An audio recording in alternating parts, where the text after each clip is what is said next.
کہ بے شک اللہ نے چن لیا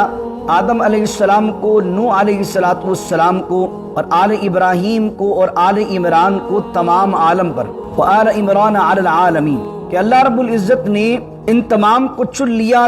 سارے جہان والوں پر۔ کیونکہ جب بھی آپ انبیاء علیہ السلام کی بات کریں گے، ان کی سیریز کی بات کریں گے، تو تین ہستیوں کا نام لینے کی وجہ سے سارے انبیاء کی بات آ جائے گی۔ حضرت آدم کی بات آئے گی تو اللہ نے سب کو حضرت آدم علیہ السلام کی اولاد میں پیدا کیا۔ پھر طوفان نوح آیا تو ساری کی ساری جو ہے مخلوق جو ہے وہ مر چکی اور اس کے اندر بہہ گئی، سوائے چند لوگوں کے، اور دوبارہ وہ جو لوگ حضرت نوح علیہ السلام کی کشتی میں سوار تھے، اللہ رب العزت نے ان کے ذریعے سے آگے نسل کو چلایا، تو اس وجہ سے انہیں آدم ثانی کہا جاتا ہے، حضرت نوح علیہ السلام۔ پھر فرمایا وآل ابراہیم، اور حضرت ابراہیم علیہ السلام کی جو اولاد ہے، حضرت اسحاق اور حضرت اسماعیل علیہ السلام، ان دونوں میں سے ہی اللہ رب العزت نے آگے سلسلے کو چلایا۔ تو ابراہیم علیہ السلام، نوح علیہ السلام اور آدم علیہ السلام، یہ تینوں کے نام ایسے کہ جب ان کا نام لیا جائے تو سارے انبیاء کی بات ہو جاتی۔ پھر آگے فرمایا وآل عمران، عمران میں نے بیان کیا تھا دو ہیں، حضرت موسیٰ علیہ السلام کے والد کا نام بھی عمران ہے، عمران بن یسہر، اور حضرت مریم کے بھی والد کا نام عمران ہے، جن کا نام ہے عمران بن ماسان۔ اور یہاں پر زیادہ تر کی رائے یہ ہے کہ اعلیٰ عمران سے مراد حضرت مریم کے والد ہیں، جن کا نام عمران بن ماسان ہے، اور چند لوگوں کی رائے یہ کہ اعلیٰ عمران سے مراد یہاں پر حضرت موسیٰ علیہ السلام کی والد جو حضرت عمران ہیں، ان کی آل سے مراد ہے۔ تو حضرت مریم بھی چونکہ سلیمان علیہ السلام کی اولاد میں سے تھی، حضرت مریم علیہ السلام کے جو والد ہیں حضرت عمران، وہ سلیمان علیہ السلام کے جو ہے وہ اولاد میں سے، تو اس لیے آل عمران ان کو کہہ دیا گیا۔ اللہ کہتا ذریۃ بعضھا من بعض، اور ان میں سے بعض کی اولاد ہے، یعنی یہ سارے انبیاء ایک دوسرے میں سے کسی نہ کسی کی اولاد ہیں، یہ سلسلے اس طرح چل رہے ہیں۔ واللہ السمیع العلیم، اور اللہ تعالیٰ سننے والا اور جاننے والا۔ امری واحلل عقدۃ من لسانی یفقهوا قولی، اللهم صل علی سیدنا و مولانا محمد معدن الجود والکرم وآلہ وصحبہ وبارک وسلم۔ ان اللہ اصطفى آدم ونوحا وآل ابراہیم وآل عمران علی العالمین ذریۃ بعضها من بعض واللہ سمیع علیم، صدق اللہ مولانا العظیم۔ آیت نمبر 33 ہے، اور آج سے ان آیات کا آغاز ہو رہا ہے جو عیسائیوں کے رد میں، وہ جو نجران سے قافلہ آیا تھا 60 لوگوں کا، ان کے رد میں جو اللہ رب العزت نے آیات نازل فرمائیں اپنے حبیب پر کہ حبیب اس طریقہ کار سے ان کو جواب دیجیے۔ وہ طریقہ کار کیا ہے کہ ان اللہ اصطفى آدم ونوحا وآل ابراہیم وآل عمران علی العالمین، کہ بے شک اللہ نے چن لیا آدم علیہ السلام کو، نوح علیہ السلام کو، اور آل ابراہیم کو اور آل عمران کو تمام عالم پر۔ بند کرتے ہیں اس کو۔ وآل عمران علی العالمین، کہ اللہ رب العزت نے ان تمام کو چن لیا سارے جہان والوں پر۔ کیونکہ جب بھی آپ انبیاء علیہ السلام کی بات کریں گے، ان کی سیریز کی بات کریں گے، تو تین ہستیوں کا نام لینے کی وجہ سے سارے انبیاء کی بات آ جائے گی۔ حضرت آدم کی بات آئے گی تو اللہ نے سب کو حضرت آدم علیہ السلام کی اولاد میں پیدا کیا۔ پھر طوفان نوح آیا تو ساری کی ساری جو ہے مخلوق جو ہے وہ مر چکی اور اس کے اندر بہہ گئی، سوائے چند لوگوں کے، اور دوبارہ وہ جو لوگ حضرت نوح علیہ السلام کی کشتی میں سوار تھے، اللہ رب العزت نے ان کے ذریعے سے آگے نسل کو چلایا، تو اس وجہ سے انہیں آدم ثانی کہا جاتا ہے، حضرت نوح علیہ السلام۔ پھر فرمایا وآل ابراہیم، اور حضرت ابراہیم علیہ السلام کی جو اولاد ہے، حضرت اسحاق اور حضرت اسماعیل علیہ السلام، ان دونوں میں سے ہی اللہ رب العزت نے آگے سلسلے کو چلایا۔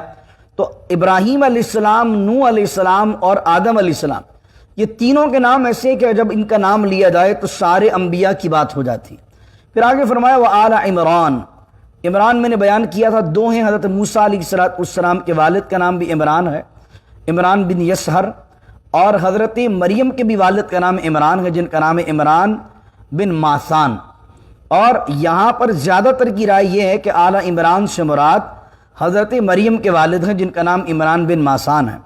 اور چند لوگوں کی رائے یہ کہ اعلیٰ عمران سے مراد یہاں پر حضرت موسیٰ علیہ السلام کی والد جو حضرت عمران ہیں، ان کی آل سے مراد ہے۔ تو حضرت مریم بھی چونکہ سلیمان علیہ السلام کی اولاد میں سے تھی، حضرت مریم علیہ السلام کے جو والد ہیں حضرت عمران، وہ سلیمان علیہ السلام کے جو ہے وہ اولاد میں سے، تو اس لیے آل عمران ان کو کہہ دیا گیا۔ اللہ کہتا ذریۃ بعضھا من بعض، اور ان میں سے بعض کی اولاد ہے، یعنی یہ سارے انبیاء ایک دوسرے میں سے کسی نہ کسی کی اولاد ہیں، یہ سلسلے اس طرح چل رہے ہیں۔ واللہ السمیع العلیم، اور اللہ تعالیٰ سننے والا اور جاننے والا۔ یہ سننے والا اور جاننے والے سے مراد کیا ہے؟ مراد یہ ہے کہ یہودی اور عیسائی یہ کہہ رہے تھے کہ حضرت عیسیٰ علیہ السلام جو ہیں وہ اللہ کے بیٹے ہیں۔ یہودی کہہ رہے تھے عزیر علیہ السلام اللہ کے بیٹے ہیں، تو اللہ فرما رہا ہے کہ میں سن بھی رہا ہوں اور میں اس چیز کو جانتا بھی ہوں کہ اب تم عیسیٰ علیہ السلام کو تو خدا کا بیٹا کہہ رہے ہو، لیکن عیسیٰ علیہ السلام کی والدہ مریم ہیں، مریم کے والد عمران ہیں، عمران حضرت سلیمان کی اولاد میں سے، سلیمان جو ہیں وہ جناب آگے چل کر حضرت ابراہیم علیہ السلام کی اولاد میں سے، ابراہیم علیہ السلام نوح علیہ السلام کی اولاد میں سے، نوح علیہ السلام آدم علیہ السلام کی اولاد میں سے۔ تو جب یہ سارے ایک دوسرے کی اولادیں ہیں تو دوسرے نبیوں کو خدا نہیں مانتے، وہ حضرت عیسیٰ کو خدا مانتے ہو، کیونکہ حضرت عیسیٰ کی بھی جو چین جا رہی ہے اوپر حضرت اپنی والدہ کی طرف سے، وہ ان تمام نبیوں سے مل رہی ہے۔ تو حضرت عیسیٰ علیہ السلام ایسا نہیں ہے کہ حضرت عیسیٰ علیہ السلام کا کوئی ننیالی سلسلہ نہیں ہے، ننیالی سلسلہ تو اوپر عمران سے مل کر بنی اسرائیل تک پہنچتا ہے۔ تو جب ان تمام کو جو ان کے خاندان کے ہی لوگ ہیں تم خدا کی فیملی نہیں کہتے، خدا نہیں کہتے، خدا کا بیٹا نہیں کہتے، تو بھی جناب عیسیٰ علیہ السلام کو خدا کا بیٹا کیوں کہتے ہو؟ اس لیے یہ بات بیان فرمائی گئی۔ پھر اب آگے حضرت مریم علیہ السلام کی پیدائش کو ذکر کیا کہ اذ قالت امرأۃ عمران رب انی نذرت لک ما فی بطنی محررا فتقبل منی انک انت السمیع العلیم۔ اور یاد کیجئے جب عمران کی عورت نے کہا، اب یہاں پر اکثر کی رائے یہ ہے عمران کی عورت سے مراد یہ ہے کہ حضرت عمران کی زوجہ جن کا نام حنہ تھا، انجیل میں بھی حنہ لکھا ہوا HINNA، حنہ نام تھا۔ تو اذ قالت امرأۃ عمران رب انی نذرت لک ما فی بطنی، اور جب عمران کی عورت نے کہا، اور کچھ لوگوں نے کہا کہ حضرت عمران اگر حضرت موسیٰ علیہ السلام کے والد کو لیا جائے تو مراد یہ کہا کہ اس عورت نے کہا کہ جو حضرت عمران حضرت موسیٰ علیہ السلام کی قوم سے تعلق رکھتی تھی، لیکن زیادہ تر کی رائے ہے کہ ان کی بیوی نے کہا، کیا کہا؟ ربی انی نذرت، اے اللہ میں تیرے لیے نظر مانتی ہوں، میں تیرے لیے منت مانتی ہوں، کس چیز کی؟ معافی بطنی، جو میرے پیٹ میں ہے، محررن، اسے ہر ذمہ داری سے آزاد کرنے کی، کہ میں یہ نظر مانتی ہوں کہ جو میرے پیٹ میں ہے، جب وہ حاملہ ہو گئی، پریگننٹ ہوئی، تو انہوں نے کہا مالک جو بھی میرے پیٹ میں ہے میں اس کے لیے منت تیری بارگاہ میں یہ مانتی ہوں کہ وہ پیدا جب بچہ ہوگا تو میں اسے تیری راہ میں تیرے گھر کی خدمت کے لیے وقف کر دوں گی۔ اب گھر کون سا ہے، کس کے لیے؟ اس وقت جو نظر مانی جاتی تھی بچوں کے لیے وہ یہ تھی کہ ہیکل،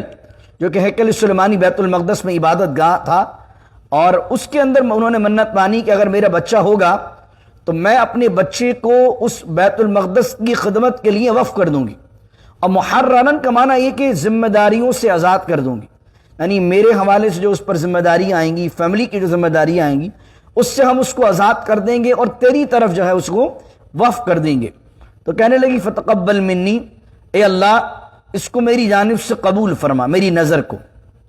انک انت السمیع العلیم، اور بے شک تو خوب سننے والا ہے اور خوب جاننے والا ہے۔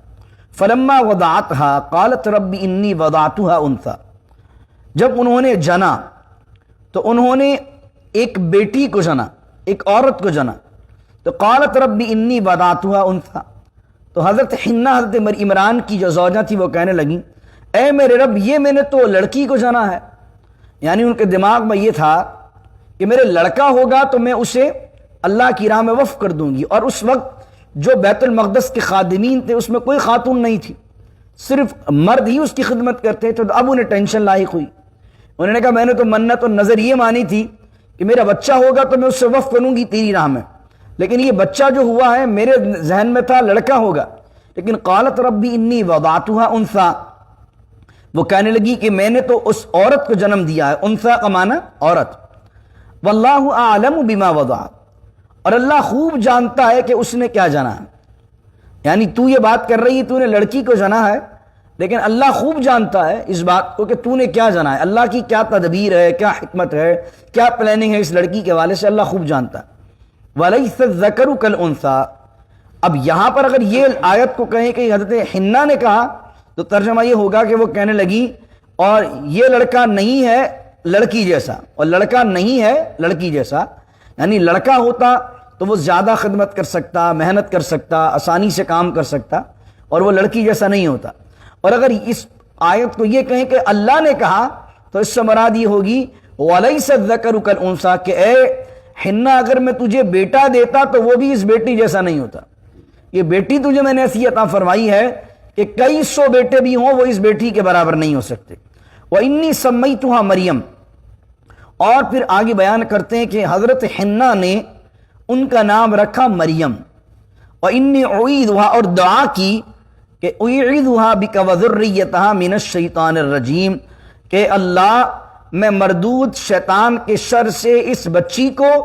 اور اس کی اولاد کو تیری پناہ میں دیتی ہوں۔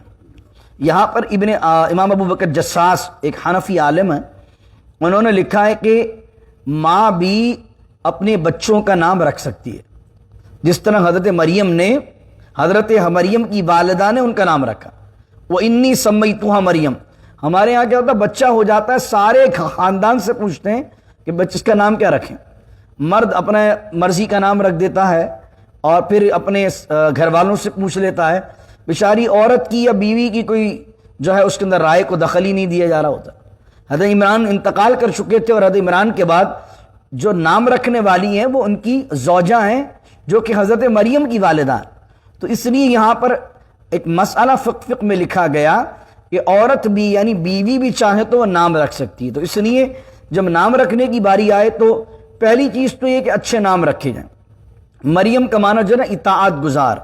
اللہ کی فرما بردار، پاکیزہ عابدہ کے معنی میں مریم کا معنی آتا۔ مریم کی میننگ یہ ہے۔ تو اللہ رب العزت نے ان کی یہ دعا کو قبول فرمایا اور ان کو بیٹی عطا فرمائی، انہوں نے اس کا نام رکھا مریم۔ اور اس سے یہ بھی ثابت ہوتا ہے کہ جس دن بچہ پیدا ہو بہتر یہ ہے کہ اسی دن اس کا نام رکھ دیا جائے۔ نبی کریم صلی اللہ علیہ وسلم کی احادیث کا مطالعہ کریں تو جس دن کسی کے یہاں بچہ پیدا ہوتا وہ اسی دن حضور علیہ السلام کی بارگاہ بچے کو لے کر آتا، حضور اس دن نام بھی رکھتے اور حضور کھجور چباتے اور کھجور چبانے کے بعد حضور کا لعاب بھی اس میں ہوتا، نرم کرتے اور تھوڑی سی اس بچے کو کھلا دیتے، جس کو کہتے ہیں عربی میں تحنیک اور اردو میں کہتے ہیں گٹی۔ یہ جو ہمارے گٹی دی جاتی ہے جس کو تحنیک عربی میں کہتے ہیں، یہ سنت طریقہ ہے۔ تو نام رکھنا، پھر حضور علیہ السلام نے فرمایا اپنے بچوں کے اچھے نام رکھو، کل قیامت کے دن انہیں ان کے ناموں اور ان کے باپوں کے ناموں سے پکارا جائے گا، تو ان کے اچھے نام رکھو تاکہ وہ اچھے ناموں سے پکارے جائیں۔ تو اس حدیث سے یہ بھی ثابت ہوتا ہے جو عوام میں مشہور ہے کہ کل بروز قیامت جو ہے وہ ماں کے نام سے پکارا جائے گا، نہیں، کل قیامت کے دن بھی باپ کے نام سے ہی بچے کو پکارا جائے گا۔ تو اس آیت کے تحت علماء نے یہ مسائل لکھے کہ نام رکھنا ایک بہت بڑی ذمہ داری ہے ماں باپ کی، تو اچھے نام رکھنے چاہیے۔ انبیاء کے نام پر حضور نے فرمایا سمو باسماء الانبیاء، انبیاء کے ناموں پر نام رکھیں۔ اس سے علماء نے لکھا مسئلہ کہ لوگوں کو چاہیے کہ اللہ کے ولیوں پر، نیک بندوں پر، بندیوں پر نام رکھے جائیں، لیکن اس دور کے اندر نام جب رکھے جاتے ہیں تو اس میں فلم ایکٹرز، ایکٹریسز اور ڈرامے میں کس کا نام آیا، یونیکنیس کے چکر میں بندہ یہ نہیں دیکھتا کہ اس نام کی میننگ کیا ہے۔ بعض اوقات گوگل پہ جا کے میننگ دیکھ لی اور گوگل پہ کسی نے الٹی میننگ ڈال دی، کوئی بھی جا کے وہاں تو ایڈٹ کر سکتا ہے نا، تو بعض اوقات وہ ایکچوئل میننگ ہوتی ہی نہیں ہے، گوگل پر جو نام کی میننگ ہے وہ کوئی اور میننگ ڈالی ہوئی ہوتی ہے اور آدمی اس کو دیکھ کر نام رکھ دیتا ہے۔ پھر لوگوں کو فوبیا ایک چڑھ گیا، یار یہ تو پرانا نام ہو گیا،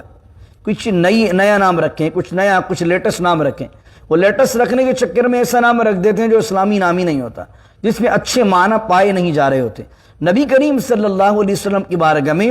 لوگ جب اسلام قبول کر کے آئے ان کی عمر بڑھ چکی تھی، کوئی 30 سال کا، کوئی 40 سال کا، کوئی 50 سال کا بھی تھا، لیکن نبی کریم صلی اللہ علیہ وسلم کی احادیث سے یہ بات ثابت ہے کہ حضور صلی اللہ علیہ وسلم نے جب ان کے نام دیکھے کہ ان کے نام صحیح نہیں ہیں تو حضور علیہ السلام نے بہت سوں کے عورتوں کے بھی اور بہت سے مردوں کے بھی نام بدل دیے کہ تمہارے نام کی میننگ اچھی نہیں ہے، اب یہ نام تمہارا نہیں ہے بلکہ یہ تمہارا نام ہے۔ تو اس لیے آدمی کو نام رکھتے ہوئے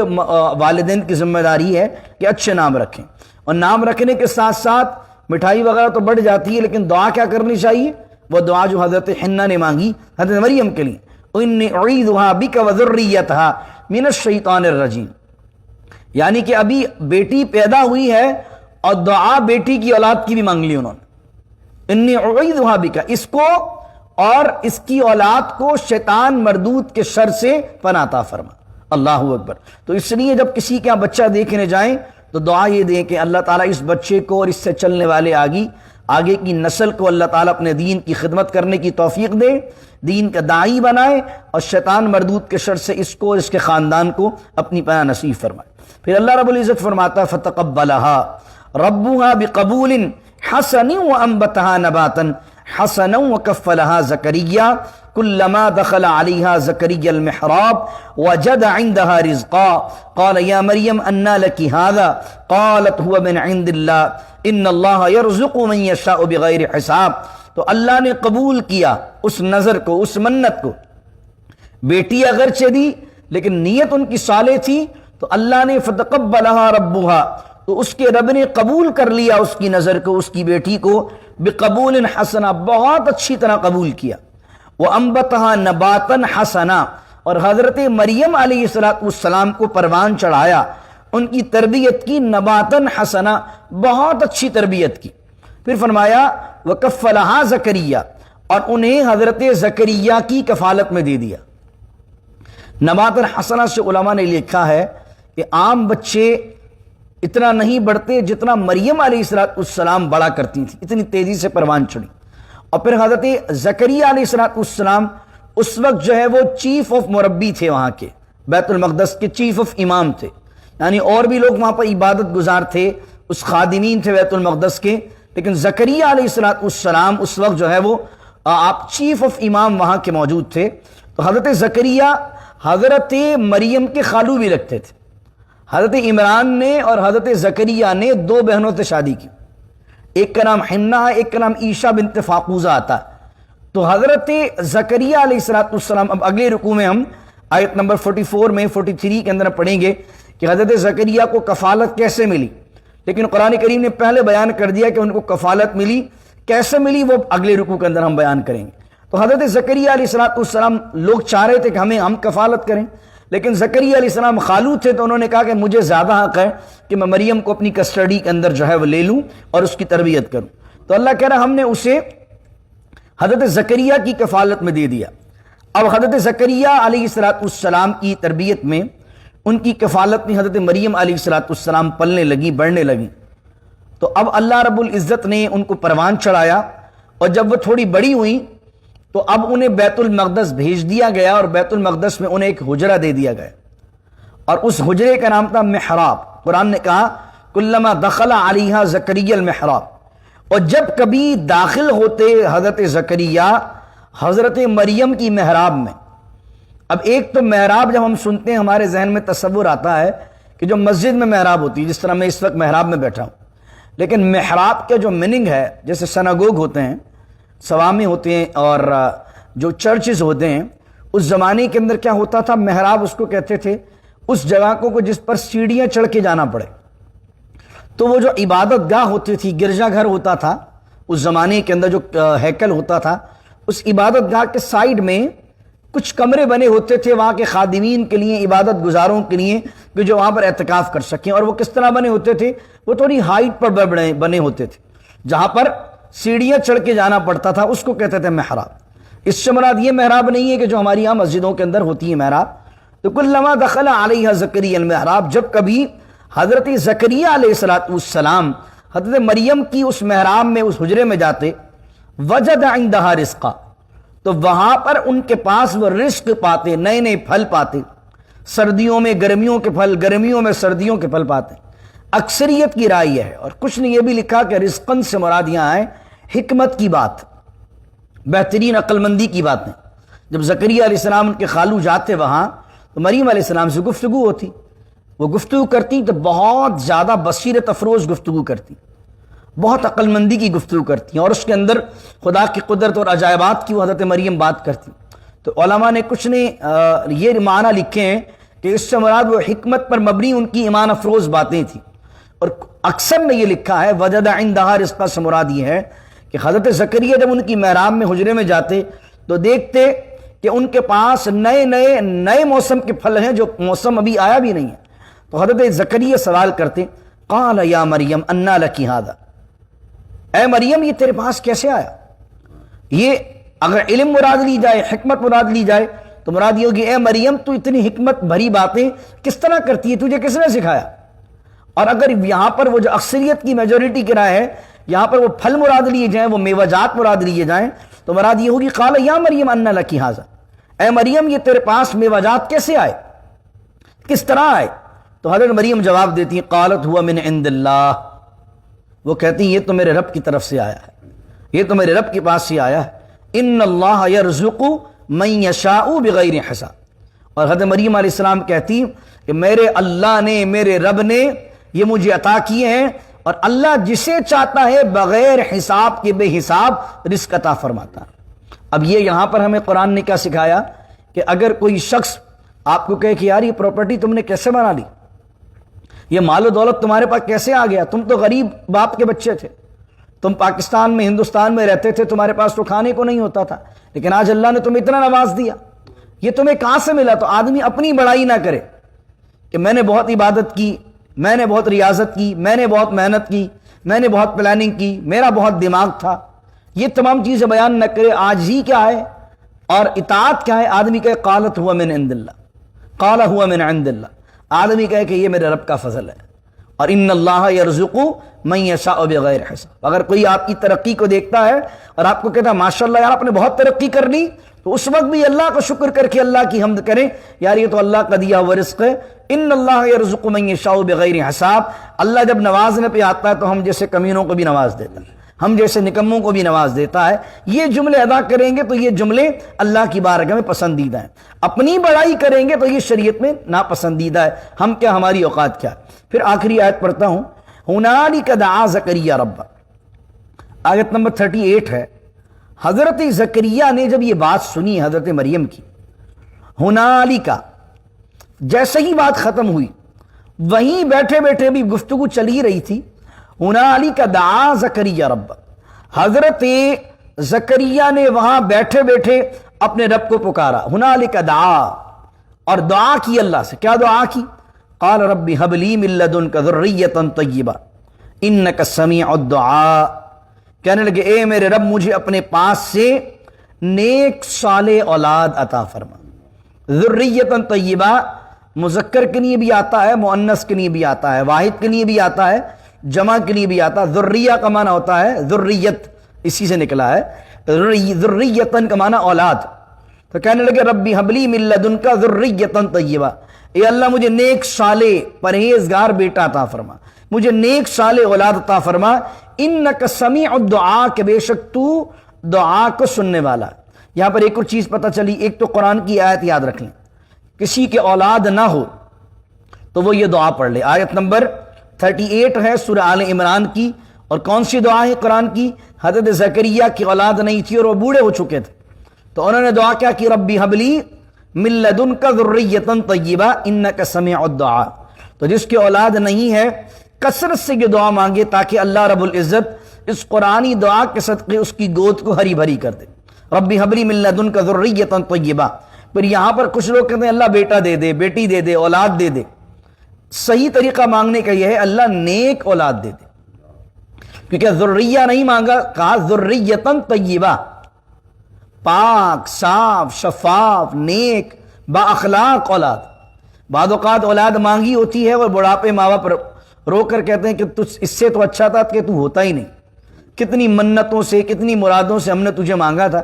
اور آج تو ہمارے لیے ذلت کا باعث بن رہا ہے۔ تو بعض اوقات اولاد ہونے کے بعد آدمی پچھتاتا ہے کہ اس سے تو یار میں نا اولاد ہی صحیح تھا۔ لیکن آپ دعا جب بھی کریں تو کیا کہ ربی حب لی من لدنک ذریۃ طیبہ، اے اللہ اپنی خاص رحمت سے مجھے نیک صالح اولاد عطا فرما۔ ذریۃ طیبہ سے مراد یہاں کچھ علماء نے کہا نیک صالح بیٹا عطا فرما۔ تو جو بیٹے کے خواہش مند ہیں وہ بھی حضرت زکریا کی اس دعا کو پڑھیں، انک سمیع الدعاء، اور بے شک مالک تو دعاؤں کا سننے والا ہے۔ اور اب کس طریقے سے حضرت زکریا کی دعا قبول ہوئی، کس طریقے سے حضرت مریم کی ان کو کفالت ملتی ہے، ان تمام کا ذکر انشاءاللہ ہم ان آگے کی آیتوں میں اگلے دروس میں بیان کریں گے۔ دعا کیجیے اللہ رب العزت سے اللہ تعالیٰ عمل کی توفیق عطا فرمائے۔ بسم اللہ الرحمن الرحیم، الحمد للہ رب العالمین والصلاة والسلام علی اشرف الانبیاء والمرسلین اللهم ربنا اتمم لنا نورنا واغفر لنا انك على كل شيء قدير ربنا هب لنا من ازواجنا وذرياتنا قرة اعين واجعلنا للمتقين اماما اللهم نور قلوبنا بالقرآن العظيم وزين اخلاقنا بالقرآن العظيم وادخلنا الجنة بالقرآن العظيم ونجنا من النار بالقرآن العظيم ان الله ملائكته يصلون على النبي يا ايها الذين آمنوا صلوا عليه وسلموا تسليما اللهم صل على سيدنا ومولانا محمد معدن الجود والكرم وآله وصحبه وبارك وسلم سبحان ربك رب العزة عما يصفون والسلام على المرسلين الحمد لله رب العالمين لا إله إلا الله محمد رسول الله